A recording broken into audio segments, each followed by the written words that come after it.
Пештерите Врело, една од македонските представници за светско чудо на природата, се наоѓаат на 23-тото место во својата категорија.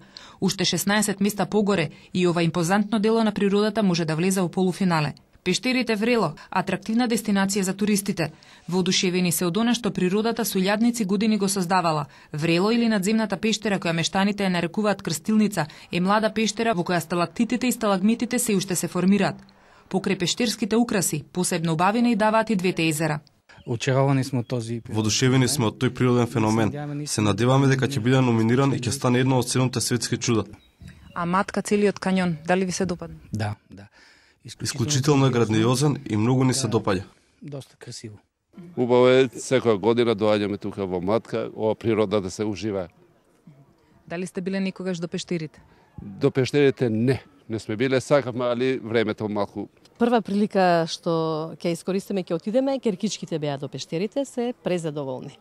До пештерите Врело може да се стигне само преку кањонот Матка со чамец.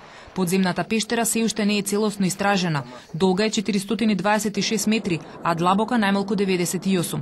До таа длабочина стигнале нуркачите од Белгија кои ги направиле првите истражувања на пештерата. Најдлабоката пештера во Европа е во Италија, длабока 181 метро. Но спелеонуркачите велат дека Врело може да го урне европскиот рекорд. Двете пештери се дел од кањонот Матка, каде вкупно има 10 пештери. Кањонот зафаќа површина од 5000 хектари, од 1000 растенија кои вираат на ова место, дури 20% се ендемски. Од 77 видови на пеперутки кои ги нема на други места во Европа, 18 видови се уште непознати за науката.